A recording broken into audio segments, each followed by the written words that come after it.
നമ്മളൊക്കെ പഠിക്കുന്ന സമയത്ത് കൊച്ചുനാളിൽ ഈ ലീഡേഴ്സിൻ്റെ അടുത്ത് പറയും ടീച്ചർ ഇല്ലാത്ത സമയത്ത് ഞാൻ വെളി വരെ പോവുകയാണ്, ഈ ശബ്ദം ഉണ്ടാക്കുന്ന അല്ലെങ്കിൽ സംസാരിക്കുന്ന ആൾക്കാരുടെ പേര് എഴുതി വെക്കണം.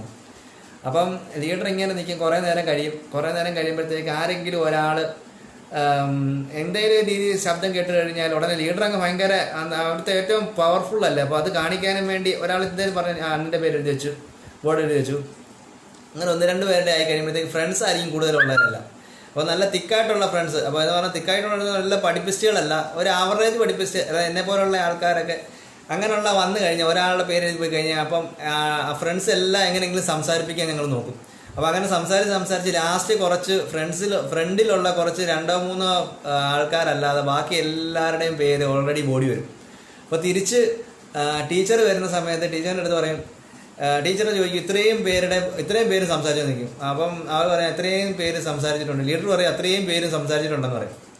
അപ്പോൾ ഞങ്ങൾ പറയും ടീച്ചറെ ഇവർ ശത്രു ആയതുകൊണ്ടാണ് അവരങ്ങ് എഴുതി വെക്കുന്നതെന്ന് പറയും. അങ്ങനെ എല്ലാവരോടും പറഞ്ഞ് ലാസ്റ്റ് ടീച്ചർ വന്നിട്ട് എല്ലാം ഫുള്ളങ്ങ് മായച്ചു കളയും. അപ്പോൾ ആ ഒരു സെറ്റിലായിരുന്നു അന്നത്തെ ഒരു ഫ്രണ്ട്ഷിപ്പ് എന്ന് പറയുമ്പോൾ. അപ്പം ഒരു ഐക്യം ഉണ്ടായിരുന്നു ഫ്രണ്ട്ഷിപ്പ്. ഇപ്പോൾ കുറേ നാൾ കഴിഞ്ഞിട്ടേക്ക് അതൊക്കെ ഫിൽറ്റർ ചെയ്ത് കുറേ നാളൊക്കെ ഇപ്പോൾ ആണെങ്കിൽ ഒരു 3-4 ഫ്രണ്ട്സ് പോലും നമുക്ക് കയ്യിലെണ്ണ വെക്കുന്ന നല്ല ടൈറ്റായിട്ടുള്ള ഫ്രണ്ട്സ് ഇല്ല എന്ന് വേണമെങ്കിൽ തന്നെ പറയാം.